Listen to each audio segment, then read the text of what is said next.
Pandemias, pestes e profecias. Nosso mundo tem passado por uma crise de proporções pandêmicas. Como um raio, um vírus ágil assolou um país após o outro. O coronavírus mudou a vida como a conhecíamos. A Covid-19 é causada por uma cepa nova desse vírus. Enquanto escrevo este livro, os pesquisadores estão em uma corrida contra o tempo para desenvolver uma vacina cientificamente testada e aprovada para combater essa doença altamente perigosa. Durante o auge da pandemia, fronteiras internacionais se fecharam. As escolas suspenderam as aulas. As empresas orientaram os funcionários a trabalhar em regime de home office. Os restaurantes deixaram de abrir. Cinemas, parques de diversões e outros locais de entretenimento também fecharam as portas. Eventos esportivos e grandes convenções foram cancelados. A população foi instruída a evitar aglomerações. O distanciamento social se tornou o assunto predominante dos noticiários. Governos estaduais e municipais colocaram cidades inteiras em confinamento domiciliar. Em alguns países, o sistema de saúde ficou saturado. O índice de desemprego cresceu vertiginosamente. Notícias sobre a pandemia dominaram os noticiários por meses. Canais jornalísticos internacionais e locais cobriram o problema dia e noite, sem parar. Os meios de comunicação apresentavam a questão todos os dias. Recebíamos atualização dos responsáveis pela saúde pública praticamente a cada minuto. O mundo inteiro pareceu consumido por esse minúsculo vírus de fácil transmissão. Diante disso, ficamos com mais perguntas do que respostas. Muitos desses questionamentos giram em torno de temas religiosos. No fundo do coração, buscamos respostas. Respostas para perguntas difíceis. Onde está Deus em meio a tudo isso? A Covid-19 é um juízo divino ou apenas um vírus aleatório que fugiu ao nosso controle? O que a Bíblia tem a dizer sobre pestes ou pandemias? Trata-se de um sinal do fim do mundo? Existe esperança para a nossa vida pessoal, familiar e para o mundo? Preciso lhe garantir que Deus não é o autor da doença. Ele não é o originador do sofrimento nem das enfermidades. O primeiro capítulo da Bíblia diz que, ao final da semana da criação, Deus olhou para o mundo e disse que era muito bom. Gênesis capítulo 1, verso 31. Deus criou um mundo perfeito, sem nenhum traço de enfermidade. Não existiam vírus nem bactérias mortais. Não havia sofrimento nem morte. As doenças não faziam parte do plano divino original. O projeto de Deus era que a terra fosse povoada por pessoas felizes, saudáveis e santas. O pecado é um intruso em nosso mundo. Ele invadiu nosso planeta por meio de um ser angelical chamado Lúcifer. Esse anjo foi criado perfeito por Deus. Porém, ele se rebelou contra os princípios do governo divino no céu há milênios. Expulso de lá, estabeleceu-se em nosso mundo e, a partir de então, tem causado todo tipo de sofrimento e dor por aqui. Os seres criados por Deus foram dotados com liberdade de escolha. Sem essa característica, é impossível amar. Se o amor não existisse, a vida teria pouco ou nenhum significado. Felicidade genuína é resultado do amor. Porém, como foi criado livre, Lúcifer escolheu não amar. Preferiu o caminho do egoísmo e do mal. Esse mesmo anjo caído enganou Adão e Eva, assim como havia ludibriado 1/3 dos anjos do céu. A Bíblia chama o diabo de mentiroso e pai da mentira. João capítulo 8, verso 44. O último livro da Bíblia, o Apocalipse, o descreve como aquele que engana o mundo todo. Apocalipse capítulo 12, verso 9. A primeira mentira de Satanás foi dizer que Deus não queria realmente dizer o que disse. Eva poderia comer da árvore do conhecimento do bem e do mal, pois ela certamente não morreria, contrariando assim o que Deus havia declarado. De acordo com a mentira da serpente, Eva poderia transgredir os mandamentos de Deus sem qualquer consequência grave. A primeira mulher da humanidade pensou que, se comesse da árvore, acessaria uma esfera mais elevada de existência. Satanás alegou que Deus era arbitrário, um tirano autoritário que não pensava no melhor para suas criaturas. Doença e morte. Quando Adão e Eva pecaram, abriram uma porta para doenças, sofrimento e enfermidades. Deus não quis que fosse assim. Em essência, o pecado é a separação de Deus.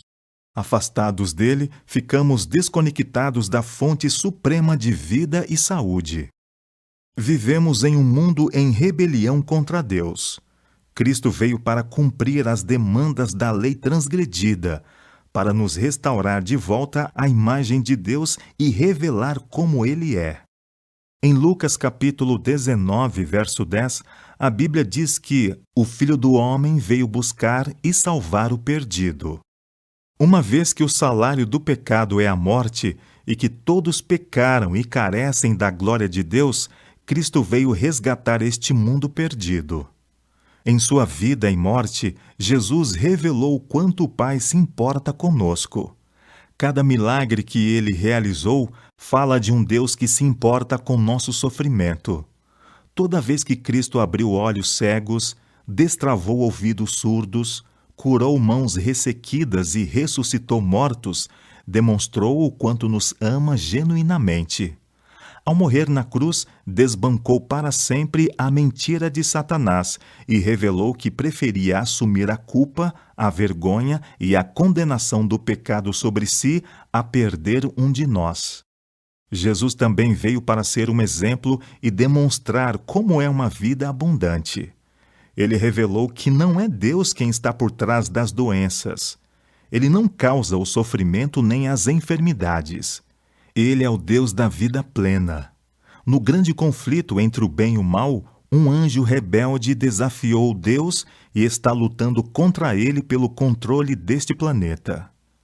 Doença, sofrimento, dor emocional e enfermidade são consequências dessa controvérsia. Satanás usa doenças, sofrimento e enfermidade para desacreditar Deus. Engana milhões, levando-os a pensar que o Senhor não deseja o melhor para nós. Contudo, neste mundo de sofrimento, Deus revela seu amor e cuidado. Ele diz: "E eis que estou convosco todos os dias, até a consumação do século." Mateus capítulo 28, versos 19 e 20. Pestes.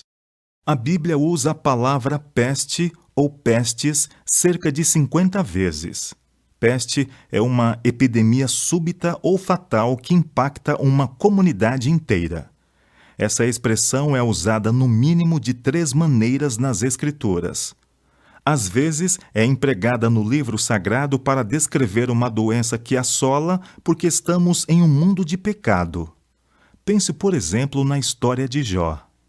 Jó sofreu terrivelmente. Você acha que foram os pecados de Jó que causaram a enfermidade que afligiu seu corpo da cabeça aos pés? A resposta é não. Você crê que Jó foi o responsável pela destruição de sua família e seus bens? Certamente não. Satanás era a grande mente por trás de todo o sofrimento e doença do patriarca. Ao relatar a experiência de Jó, as Escrituras declaram: "Então Satanás saiu da presença do Senhor e feriu Jó com tumores malignos, desde a planta do pé até o alto da cabeça." Jó capítulo 2, verso 7. Por que um Deus permitiu que Satanás afligisse Jó com uma praga ou peste tão terrível? Vivemos em um mundo afastado do plano original de Deus. Nosso planeta está infestado de patógenos, vírus e germes. pestes e pragas devastam comunidades inteiras e impactam países como um todo. Deus nem sempre intervém para impedir os ataques de Satanás, mas, ao longo de todo o tempo, Ele está conosco. Está aqui para nos fortalecer, animar e apoiar. Com frequência, é nos momentos mais difíceis da vida que buscamos a Deus com maior fervor e ansiamos mais profundamente pelo céu. Há um segundo sentido para a palavra peste na Bíblia. Às vezes, as pestes são juízos de Deus sobre os ímpios. Há ocasiões em que os profetas do Antigo Testamento descrevem pestes como o instrumento de Deus para conduzir seu povo rebelde ao arrependimento. Os profetas Jeremias e Ezequiel usam o termo 28 vezes em conexão com os juízos divinos. Você pode dizer que isso é meio estranho, mas pense no Egito. As pragas sobre essa nação na antiguidade foram meros desastres naturais ou juízos de Deus para livrar seu povo? Em amor, Deus enviou uma advertência após a outra para os egípcios. Em sua graça, enviou repetidas mensagens para eles, a fim de evitar o desastre que viria.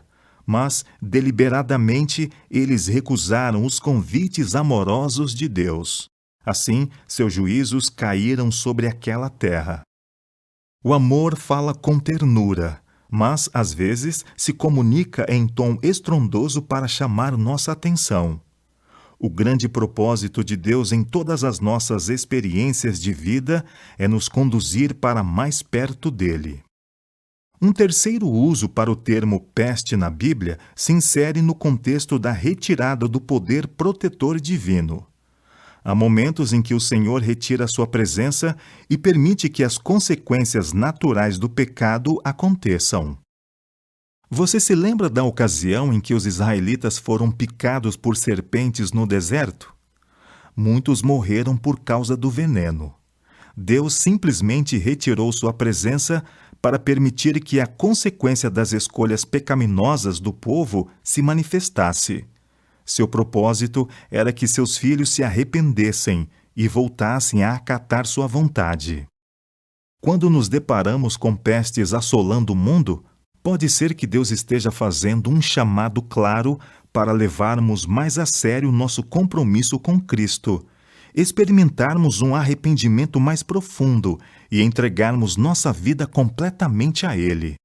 João, o autor do Apocalipse, nos apresenta mais informações sobre o poder de Deus para restringir tragédias. Ao falar sobre as calamidades que sobrevirão nos últimos dias, ele declara: Depois disso, vi 4 anjos em pé nos 4 cantos da terra, segurando os 4 ventos, para que nenhum vento soprasse na terra, nem sobre o mar, nem sobre árvore alguma. Vi outro anjo que subia da nascente do sol, tendo o selo do Deus vivo. Ele gritou com voz bem forte aos 4 anjos, aqueles que tinham recebido poder para causar dano à terra e ao mar, dizendo: Não danifiquem nem a terra, nem o mar, nem as árvores, até marcarmos a testa dos servos do nosso Deus. Apocalipse capítulo 7, versos 1 a 3. Na linguagem profética da Bíblia, vento representa destruição. Pense na força avassaladora de um tornado, furacão ou ciclone. O Apocalipse retrata os anjos de Deus retardando a destruição que sobrevirá à terra logo antes do retorno de Jesus. A fome, os terremotos, os incêndios e as pestes que vemos ao nosso redor são uma amostra do que virá.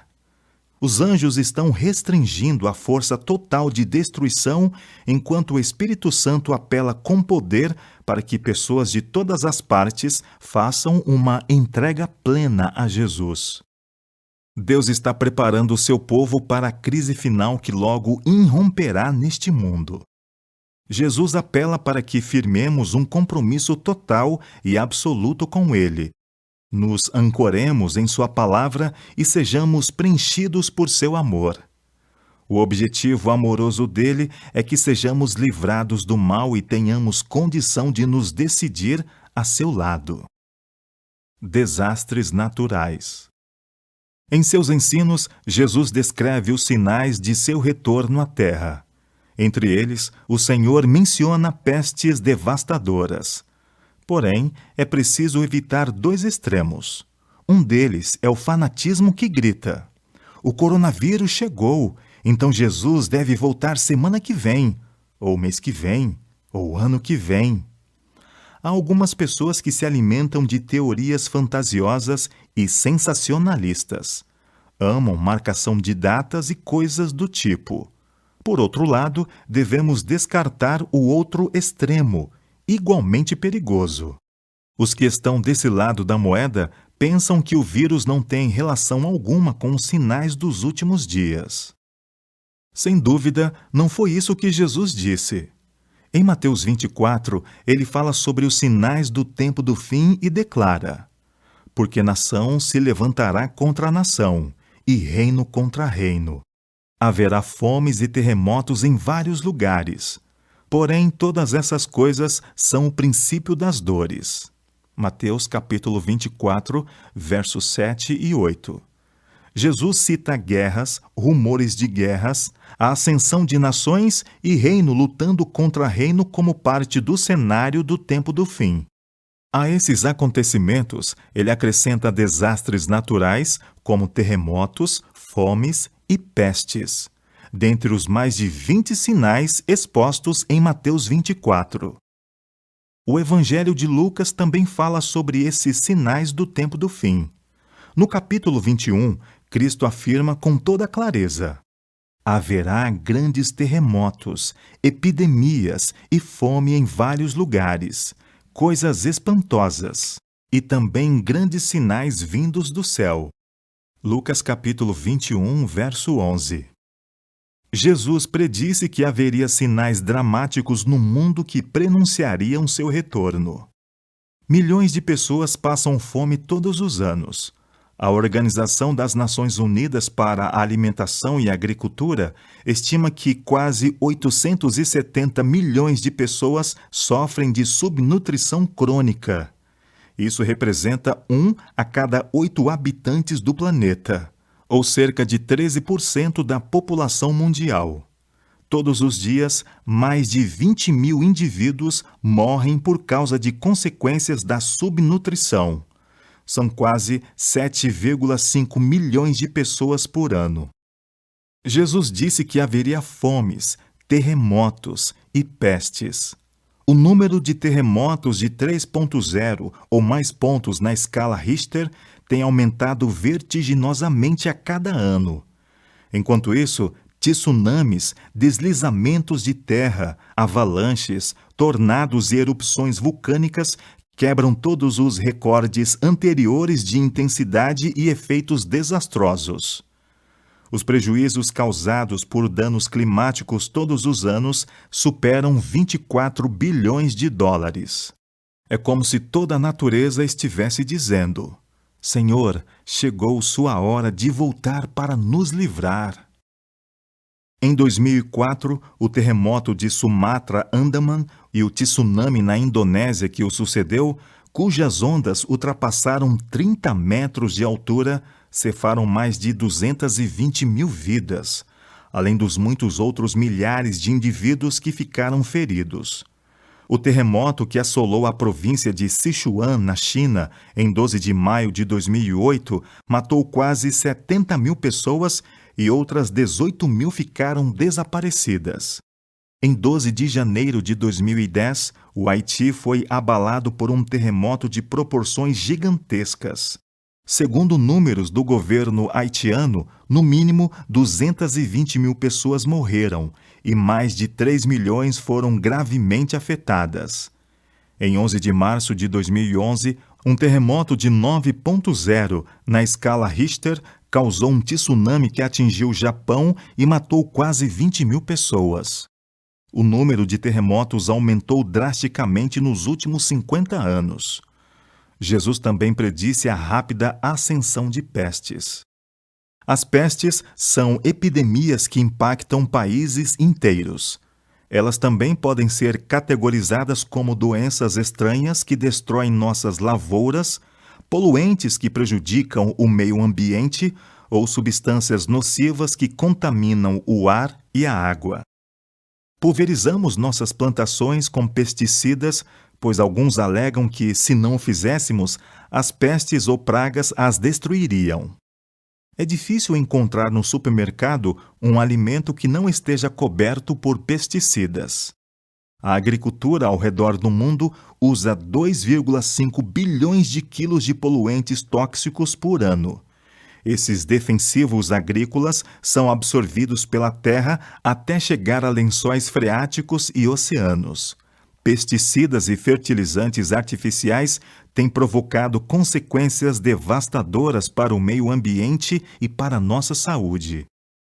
Um grupo de cientistas publicou um documento que foi denominado Aviso à Humanidade. Escreveram: não nos restam mais do que uma ou poucas décadas, antes que se instale um caos irremediável na Terra. É bom ficar claro que não foi um pastor atrás de um púlpito que disse isso. Foi um grupo de cientistas. Eles declararam, abre aspas, as perspectivas para a humanidade serão imensamente diminuídas. Fecha aspas. Eles estão se referindo aos distúrbios que a humanidade vem provocando na natureza. Outra forma de peste são as novas doenças que têm surgido ao redor do mundo. Você já se questionou sobre essas novas epidemias? De onde elas vêm? Antes de a ciência encontrar solução ou vacina para uma, outra aparece. Pense nas pestes que ceifaram milhões de vidas nos últimos anos. Tivemos a doença da vaca louca, a gripe aviária, a AIDS, doença de Lyme, o vírus de Marburgo, o vírus do Nilo Ocidental, a SARS, Ebola e agora a Covid-19. Sinal do fim? Isso quer dizer que o novo coronavírus que tem assolado o mundo é um sinal da volta de Cristo? Ele não se destaca isoladamente como o sinal do fim. No entanto, ao olhar para o quadro mais amplo, as pestes consistem em um dos múltiplos sinais que Jesus prediz que aconteceriam antes de seu retorno. Eventos como esses indicam que o tempo está se esgotando e que estamos nos aproximando rapidamente do retorno de Cristo. O cenário está sendo montado para o clímax dos acontecimentos descritos nos livros proféticos de Daniel e Apocalipse. E tudo se cumprirá em breve. À luz das predições de Cristo em sua palavra profética, o que poderíamos esperar do futuro? Os desastres naturais aumentarão. Fomes, terremotos e pestes ocorrerão com mais frequência. Assim como nos dias anteriores ao dilúvio de Noé, quando um mundo pecaminoso cheio de imoralidade e violência encheu a taça de sua iniquidade em rebelião contra Deus, nosso mundo está se preparando para os juízos divinos finais. Em seu amor, Deus apela a um planeta que o abandonou. Não há nada mais importante para ele do que salvar tantos quanto possível. Quando Deus retira seu poder protetor, desastres naturais e doenças que trazem morte se alastram. Ele não causa essas tragédias, mas as usa a fim de demonstrar a fragilidade da vida. Ela nos coloca de joelhos para buscarmos a única fonte de segurança, que é Cristo e as promessas de sua palavra. A Bíblia é um livro repleto das promessas de Deus. A esperança eficaz. Nuvens escuras de desespero pairam sobre nossa cabeça. O futuro parece sombrio e o amanhã incerto. A esperança nos move do que é para o que será. Ela pinta o futuro em um conjunto de cores brilhantes. Ergue nosso espírito da lama lá embaixo para o céu acima de nós.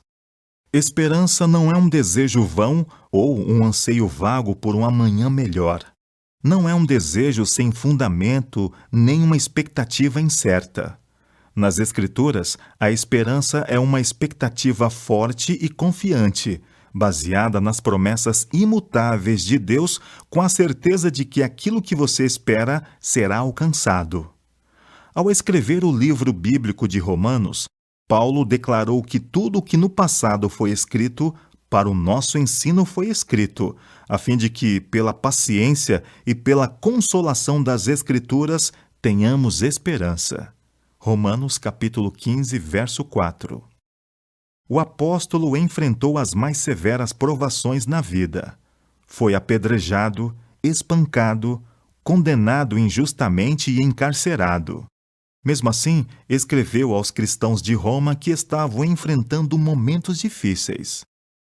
E o Deus da esperança encha vocês de toda alegria e paz na fé que vocês têm, para que sejam ricos de esperança no poder do Espírito Santo. Romanos capítulo 15, verso 13. O Senhor é um Deus de esperança. Quando nos apropriamos de sua preocupação amorosa por nós em todas as circunstâncias da vida, nosso coração se enche de alegria e paz, transbordando de esperança. As promessas de Deus revelam esperança para hoje, amanhã e eternamente. Providenciam uma base segura em um mundo inseguro. Encorajam nosso coração e nos dão a percepção de que não estamos sozinhos. Comunicam esperança à nossa mente angustiada e paz a nosso espírito ansioso. Embora possamos enfrentar desafios e a vida não seja como planejamos ou desejamos, as promessas de Deus são certas. Nossa felicidade não é baseada na ideia ilusória de que nada de mal acontecerá conosco. Não é fundamentada no sonho mítico de que cada dia é mais fascinante que o anterior. Às vezes, coisas ruins acontecem com pessoas boas. Vivemos em um mundo ferido. Doença, sofrimento, pobreza e enfermidade afligem tanto os justos quanto os injustos. Mas há uma diferença. Aqueles que depositam sua fé em Deus são cheios de esperança. Nossa esperança está firmemente ancorada em um Deus que nunca nos desaponta. Está enraizada naquele que está conosco em nossas provações e dificuldades. É fundamentada no Cristo que um dia assumiu a forma humana, que nos entende e nos fortalece em nossas provações. Ele se identifica conosco em nossas lágrimas e consola nosso coração. Veio para nos proporcionar a esperança de uma amanhã melhor. Que hoje o seu coração se encha de esperança. Jesus voltará em breve. Então, o sofrimento, os desafios e as dificuldades da vida acabarão e viveremos com Ele para sempre.